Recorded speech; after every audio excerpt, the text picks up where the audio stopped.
Captain Lee Tae-wan stood on the bridge of his battleship and watched the stars disappear. One moment the space around Earth was empty and peaceful.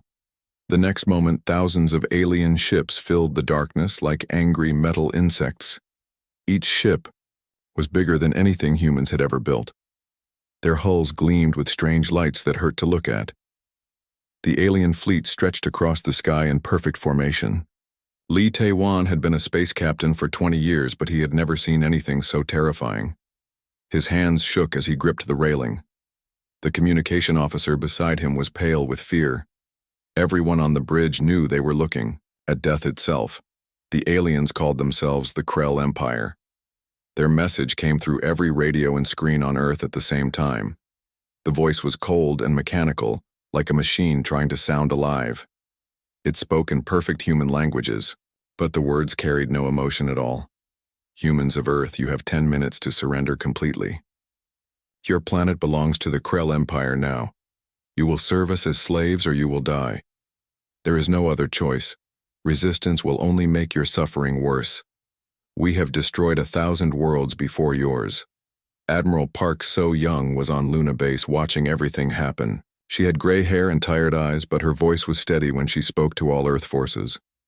We will never surrender, she said. Prepare for battle. All ships move to defensive positions. Today we fight for our home. The first wave of Earth ships moved forward to meet the aliens. Lee Tae-wan commanded 12 battleships and 30 smaller vessels. They looked like toys compared to the massive Krell dreadnoughts. But humans had never backed down from a fight even when the odds were impossible. The Krell opened fire first. Beams of red energy cut through space and struck the human ships. The beams were so hot they melted metal instantly. 3 Earth battleships exploded in balls of fire before they could even shoot back. Captain Lee Tae-wan watched his friends die in seconds. Return fire, he shouted. All weapons engage the enemy. Human railguns fired metal slugs at incredible speed. Missiles with nuclear warheads streaked toward the alien fleet. For a moment, Lee Tae-wan felt hope. Then he saw the Krell shields absorb every attack like raindrops hitting an ocean. The alien weapons were centuries ahead of anything Earth could build. Down on Earth, the cities were burning. President Kim Hee-jin stood in the White House as explosions lit up the sky. She spoke to the world one last time before the building. Around her started to shake. My fellow humans, she said. We may die today, but we will die free. Remember who we are. Remember what we fight for. The White House vanished in a flash of alien fire. Streets filled with people running and screaming. Parents carried their children toward underground shelters. Old people helped each other walk as fast as they could. Everyone knew the surface was no longer safe. Lieutenant Choi Min-ho was flying his fighter through the battle. He had started the day with 12 pilots in his squadron. Now only 3 were left alive. His ship was damaged and running out of fuel. Enemy fighters swarmed around him like metal sharks. Min-ho, this is hopeless, said his wingman over the radio.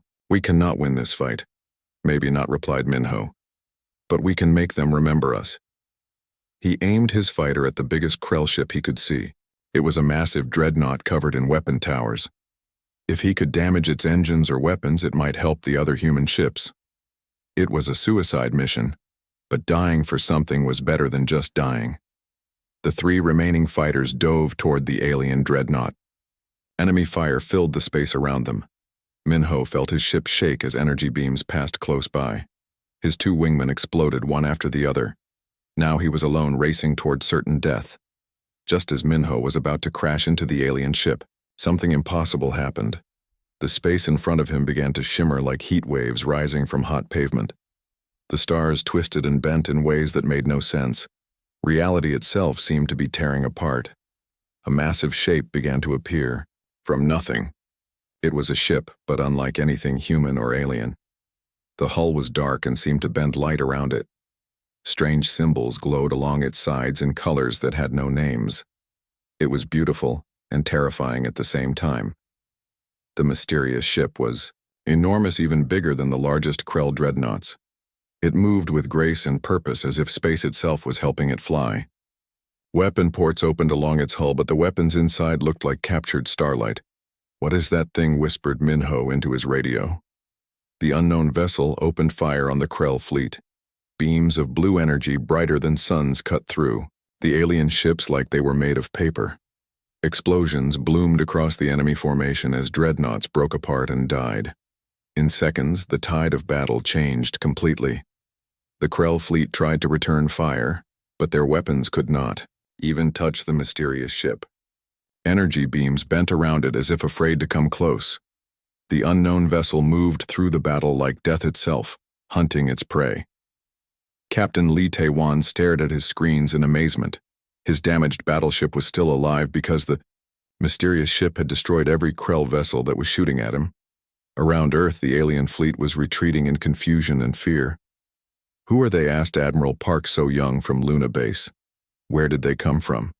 The unknown ship sent a message on all human frequencies. The voice that spoke was calm and confident. It sounded human but different somehow, like someone speaking from very far away. "Earth forces, this is Captain Nam Woo-jin of the vessel Eternal Dawn. We are here to help you win this war. Do not be afraid. We are human like you, but from a time that has not happened yet." The words made no sense, but the blue energy weapons were real. The destroyed Krell ships were real. Whatever the Eternal Dawn was, it had just saved Earth from complete destruction.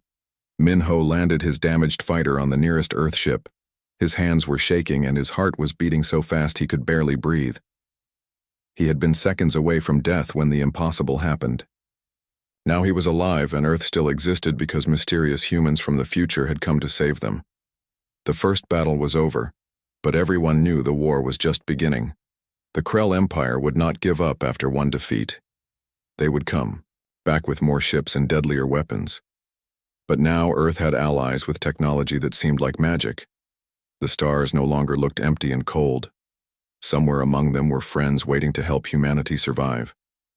Communications officer Yoon Ji-woo sat at her station, trying to make sense of the signals coming from the mysterious ship. Her equipment was picking up transmissions that should not exist. The messages were coming through on frequencies that human technology could not even detect. The strangest part was the language. First, the voice spoke in perfect Korean, then switched to English, then to Chinese and Russian, and dozens of other languages all at the same time.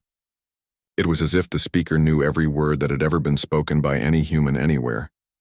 "This is impossible," she whispered to herself while adjusting her equipment. "How can they speak all our languages?" The voice from the Eternal Dawn came through, crystal clear. "Earth forces, we know this must be confusing for you. We will explain everything, but first you must gather your leaders. This war is bigger than you know, and time is running short." Admiral Park So-young was still on Luna Base coordinating the defense of Earth. She had seen the mysterious ship destroy half the Krell fleet in minutes. Now she needed answers before more aliens arrived to finish the job. "Unknown vessel. This is Admiral Park So-young of Earth Defense Command. Identify yourself properly. Who are you and where do you come from? How do you have such advanced weapons?" The response came immediately. "Admiral Park, we are honored to meet you. In our timeline, you are remembered as one of the greatest heroes in human history. We are your descendants from the year 2387. We have traveled back through time to prevent the extinction of our species." Dr. Song A-rin was Earth's leading physicist and expert on theoretical technology. She was called to Luna Base to analyze the impossible ship that had saved them all. Her instruments could barely detect the vessel even when looking directly at it. "The ship exists partially outside normal space and time," she explained to Admiral Park. "That is why it can appear from nowhere and why enemy weapons cannot hit it. The technology required for this is centuries beyond anything we understand."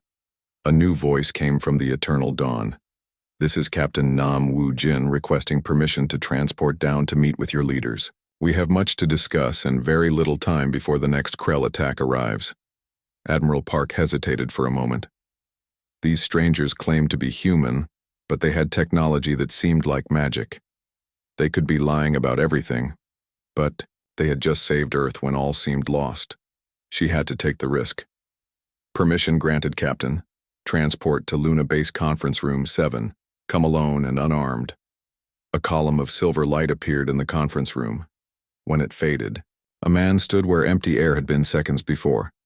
He looked completely human but somehow different. His movements were too smooth and his eyes seemed to see everything at once. Captain Nam Woo-jin was tall with dark hair and the bearing of someone used to command. He wore a uniform made of material that seemed to shift and change color as he moved. Most unsettling were his eyes, which looked ancient despite his young face. "Greetings, Admiral Park," he said with a slight bow. "I am honored to meet the woman who inspired generations of human soldiers. Your courage in this battle will be remembered for centuries." "You claim to be from our future," said Admiral Park. "How do we know you are telling the truth?" "Anyone could claim to be from tomorrow."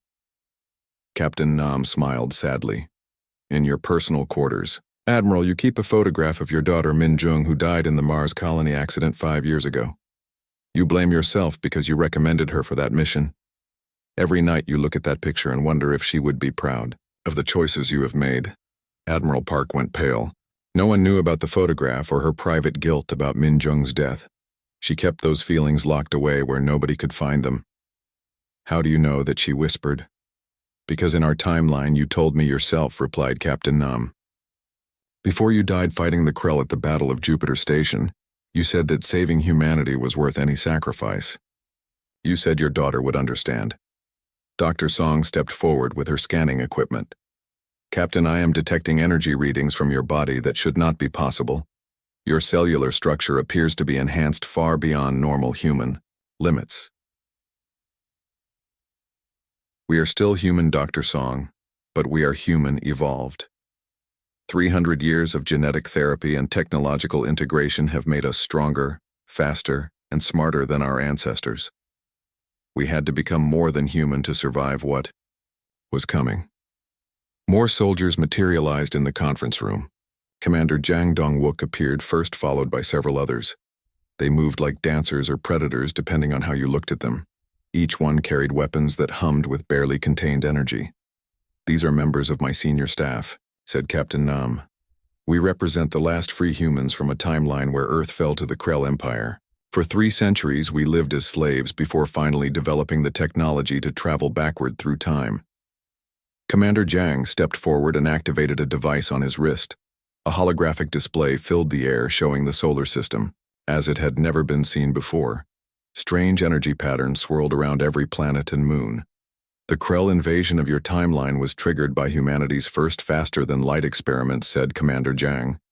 "The energy signature alerted their empire to your existence. In our original timeline, this knowledge came too late to prevent the conquest. But now you know," said Captain Nam. "The question is, what will you do with this information? You can try to hide from the galaxy and hope nobody finds you. Or you can prepare to take your place among the stars as equals rather than slaves." Dr. Song studied the holographic data with growing excitement. "Captain, this technology could revolutionize everything we know about physics and space travel. Are you willing to share it with us?" "Some of it," replied Captain Nam. "But we must be careful. In our timeline, Earth won the war against the Krell, but the victory cost us our humanity. We became so focused on military power that we eventually destroyed ourselves in civil wars centuries later." Admiral Park felt the weight of impossible choices settling on her shoulders. These time travelers offered knowledge and weapons that could save Earth. But they also warned that salvation might come at the cost of everything that made humans worth saving. "What do you want from us?" she asked. "To find a better path," said Captain Nam. "In our timeline, we won through strength and lost through arrogance. Perhaps this time humanity can win through wisdom instead. But first you must survive the next phase of the Krell assault." As if summoned by his words, alarms began blaring throughout Luna Base. Long-range sensors were detecting massive energy signatures approaching the solar system. The Krell were returning, with reinforcements. Captain Nam looked at Admiral Park with eyes full of ancient sadness. "The real war is about to begin," he said. "Everything that happened today was just a test to see what kind of enemy they were facing. Now they know we are here and they will not hold back." The future soldiers began checking their weapons and equipment. They moved with the efficiency of people who had been fighting this same war for lifetimes. But there was something else in their manner, a hope that had not existed before. "This time will be different," said Commander Jang. "This time we have a chance to save both Earth and humanity's soul." but it will require everything we have learned from centuries of warfare combined with everything you have preserved of what we once were." The conference room fell silent as everyone absorbed the magnitude of what they faced. The choice was no longer between victory and defeat, but between surviving as humans or winning as monsters. Outside the windows of Luna Base, the stars waited cold and patient, while humanity prepared to discover what it was truly capable of becoming. Supreme Commander Vextal of the Krell Empire stood in his command chamber, watching the battle reports with growing rage. Half of his invasion fleet had been destroyed by a single unknown vessel. In 3,000 years of conquest, no enemy had ever dealt such a devastating blow to Krell forces.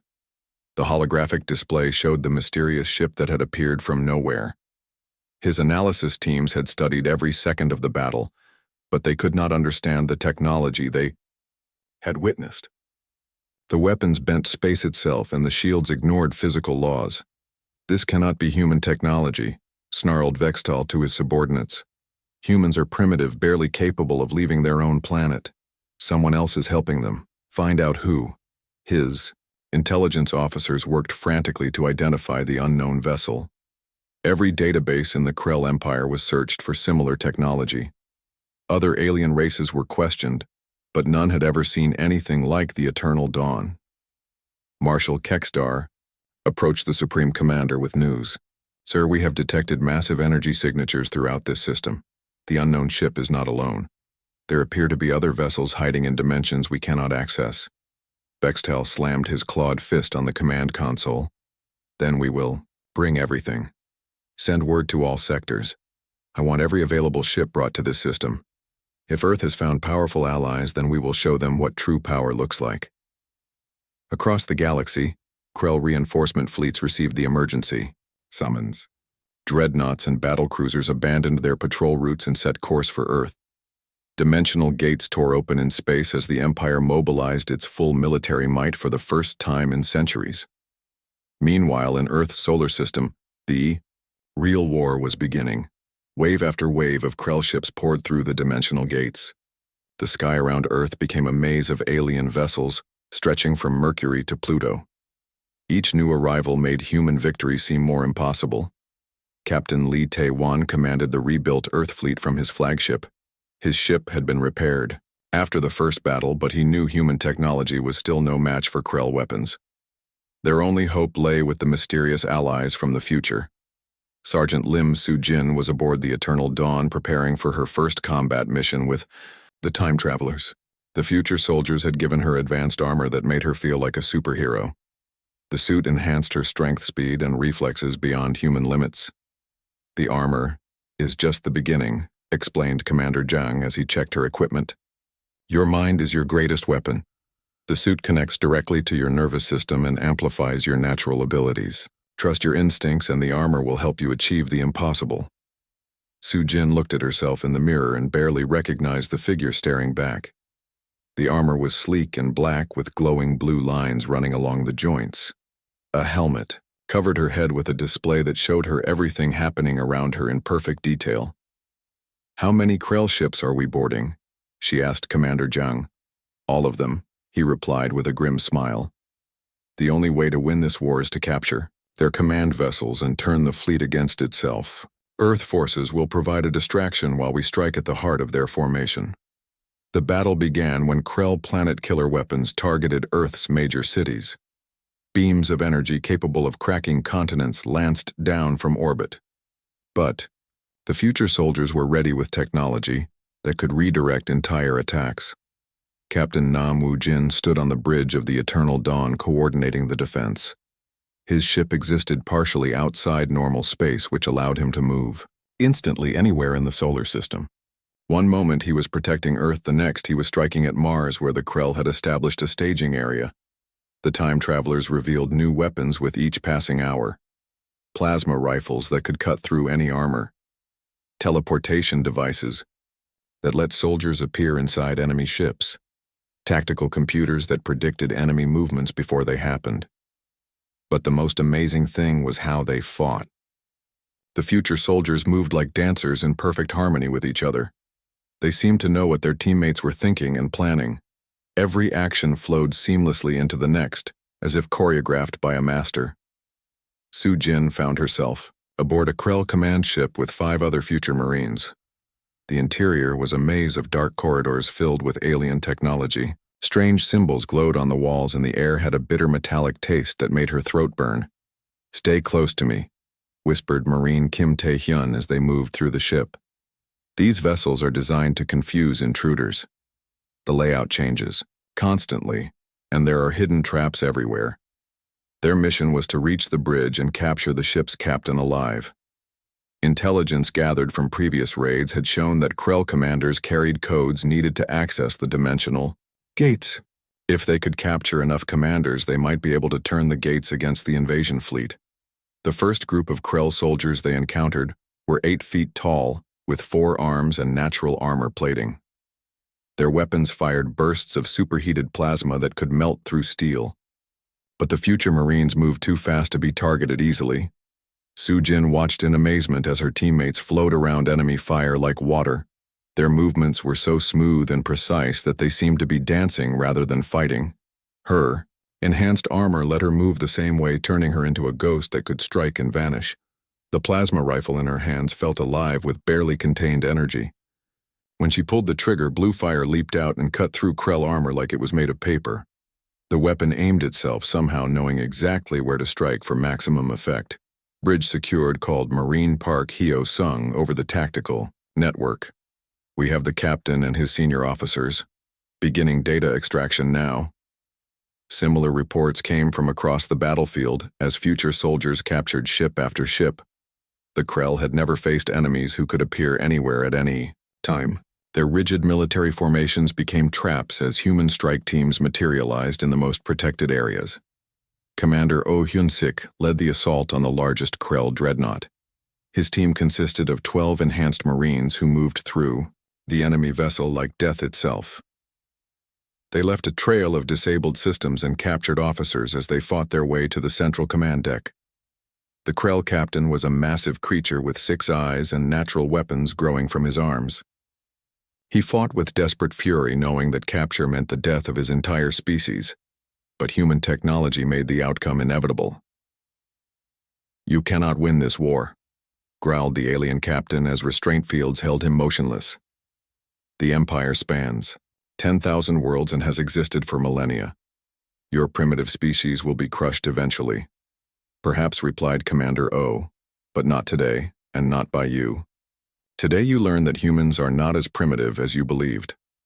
The captured data revealed the location of every Krell reinforcement fleet heading toward Earth. More importantly, it showed the command codes needed to control the dimensional gates. The future soldiers began implementing a plan that would turn the Krell's own technology against them. Back on the Eternal Dawn, Captain Nam Woo-jin watched the battle reports with growing satisfaction. The plan was working better than anyone had dared hope. Human and future human forces were fighting together with a unity that made them unstoppable. But he knew this was only the beginning. The real test would come when the Krell realized they were losing and became truly desperate. That was when the aliens would reveal weapons they had never used before, and the true cost of victory would become clear. Admiral Park So-young coordinated Earth's conventional forces from Luna Base. She watched human pilots flying alongside future technology and felt a pride she had not experienced since becoming a soldier. Her species was proving that courage and determination could overcome any technological disadvantage. The battle for Earth's solar system raged for hours with neither side able to claim total victory. But slowly, steadily, the tide turned in humanity's favor. Krell ships began retreating toward their dimensional gates only to find the gates closing in their faces. The future soldiers had done the impossible. They had turned the Krell Empire's own weapons against it and trapped the invasion fleet in Earth's solar system. Now the real war could begin. Captain Kang Min-young from the future found Admiral Park So-young standing alone in the observation deck of Luna Base. The older woman was staring out at the battle raging in space where human and alien ships danced their deadly dance among the stars. The weight of command had aged her years in just days. "Admiral, we need to talk," said Min-young as she approached. "There are things about our mission that you deserve to know. Things that will change how you see this war and what victory might cost." "Admiral, Park turned to face the time traveler. She had learned to read the expressions of these future humans despite their enhanced features. What she saw in Min Young's eyes was not hope or confidence, but a deep sadness that seemed to go on forever. What kind of secrets, she asked. Min Young activated a privacy field around them that would prevent anyone else from hearing their conversation. The truth is, Admiral, we are not just from any future timeline. We come from a timeline where Earth won this war, but the victory destroyed everything we were trying to protect. The words hit Admiral Park like a physical blow.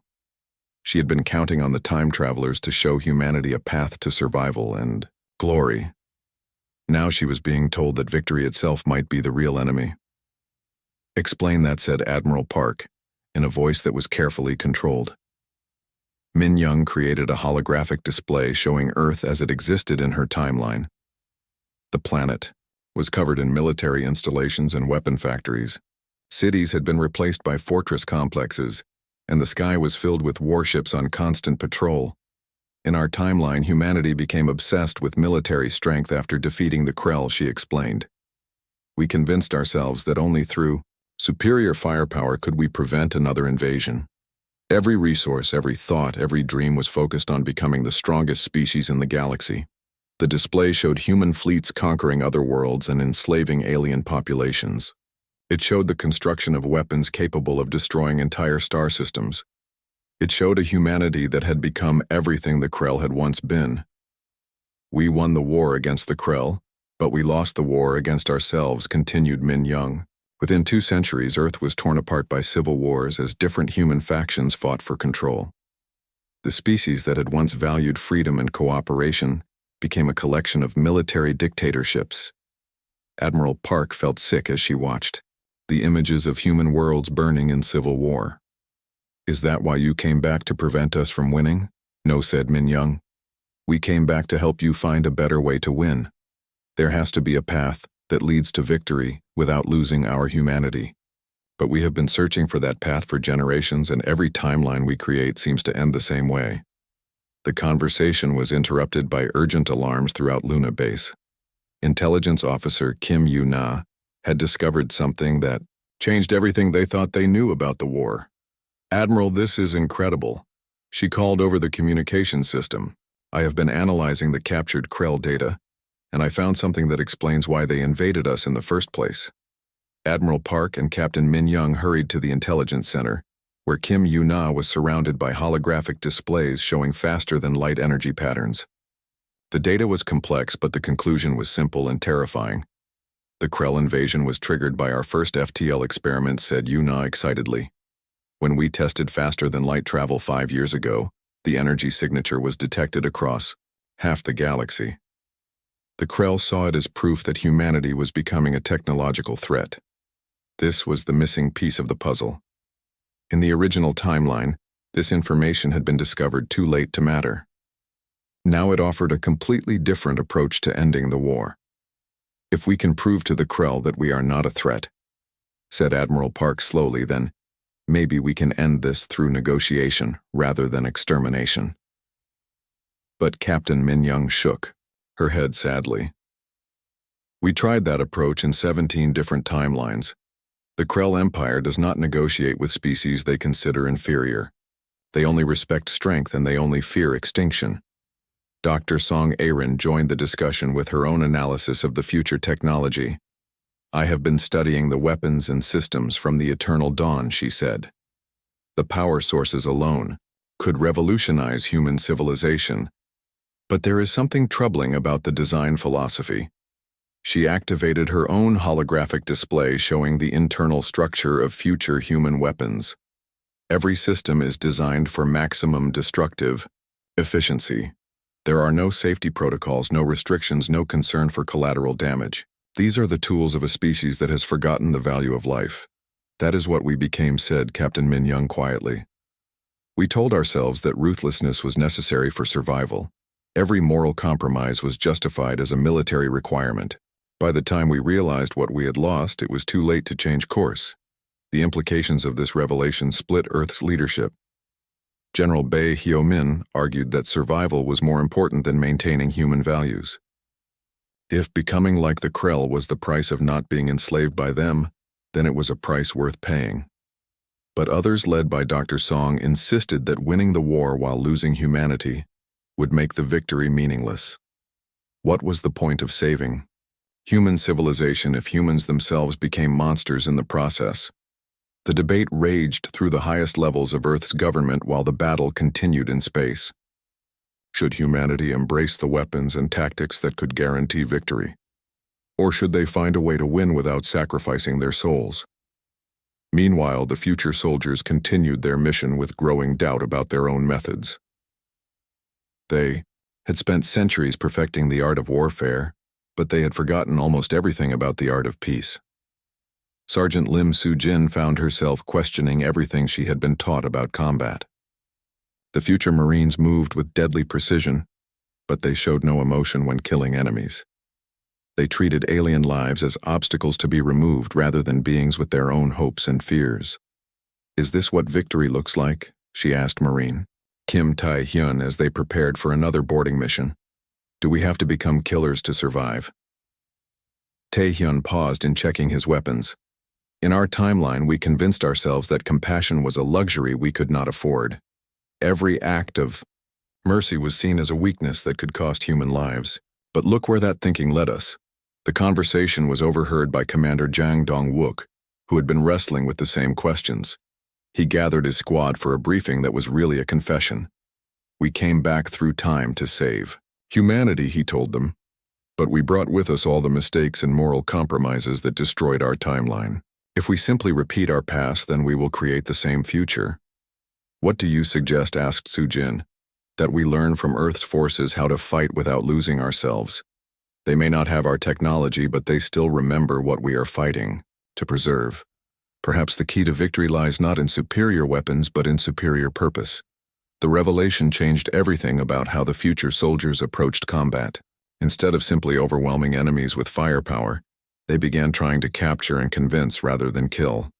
It was a harder way to fight, but it felt more human. Captain Nam Woo-jin made the decision that would define the rest of the war. Instead of using time travel technology to simply outfight the Krill, they would use it to outthink them. Victory would come through wisdom and strategy rather than weapons and fear. But first they had to convince Supreme Commander Vextal that humanity was not the threat he believed them to be. They had to show him that humans could be powerful without being destructive. It would require the most dangerous mission of all, capturing the leader of the Krell invasion alive. The future war had taught them that every victory came with a price. Now they had to discover whether it was possible to win without paying more than they could afford to lose. Captain Yu Seung-ho stood before the combined leadership of Earth and future human forces, presenting the most dangerous plan anyone had ever conceived. Instead of destroying the Krell fleet, they would capture Supreme Commander Vextal alive and force him to understand what humanity truly represented. "The plan requires perfect coordination between all our forces," he explained, while holographic displays showed the complex battle formations. "Earth pilots will fly impossible maneuvers guided by our temporal intelligence systems. Future Marines will board the command ship while past, and future fleets create the perfect distraction." Admiral Park So-young studied the plan with growing concern. "Captain, this is insane. You are asking our pilots to fly into the heart of the enemy fleet with no guarantee they can escape. The casualty rates will be enormous." "Every war requires sacrifice," replied Captain Yu. "But this time we choose what to sacrifice. Instead of sacrificing our humanity for victory, we sacrifice safety for the chance to win without becoming monsters." The debate continued for hours as military leaders from both timelines argued about the risks. General Bae Hyomin wanted to simply destroy the Krell fleet and be done with it. Dr. Song insisted they had to try the more dangerous path that might preserve human values. Finally, Admiral Park made the decision that would determine the fate of two species. "We try the capture mission," she announced, "but if it fails, we fall back to total destruction. I will not let Earth be conquered because we were too noble to fight dirty." The battle began at dawn Earth time when human forces launched their most complex operation ever attempted. Fighter squadrons from Earth flew in formations that should have been impossible, while future technology guided every movement through temporal analysis.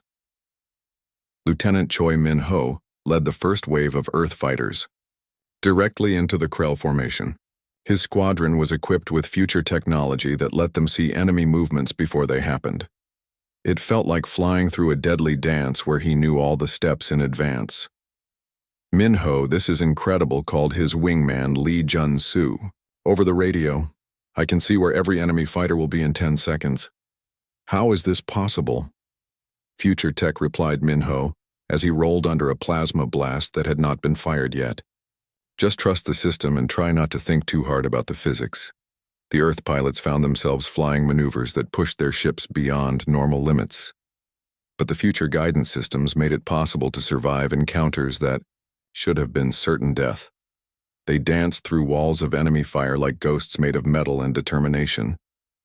Meanwhile, future Marines prepared for the most difficult boarding action in human history. Sergeant Lim Soo-jin checked her equipment one final time, knowing she might not survive the next hour. But the mission was more important than any individual life, including her own. Remember, said Commander Jung as the boarding team assembled, we are not going there to kill aliens. We are going there to show them what humans can become when we choose cooperation over conquest.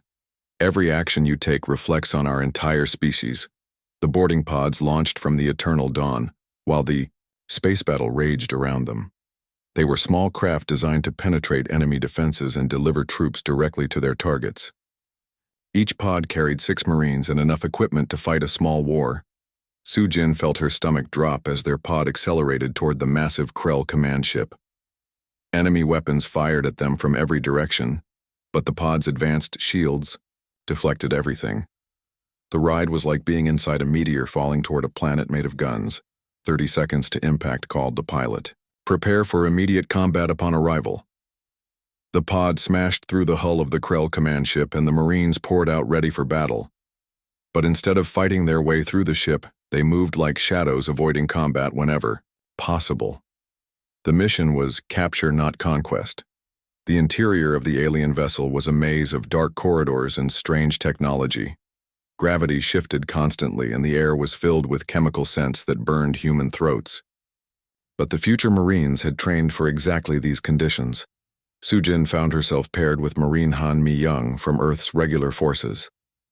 The young woman had volunteered for the mission despite having no enhanced armor or future weapons. She carried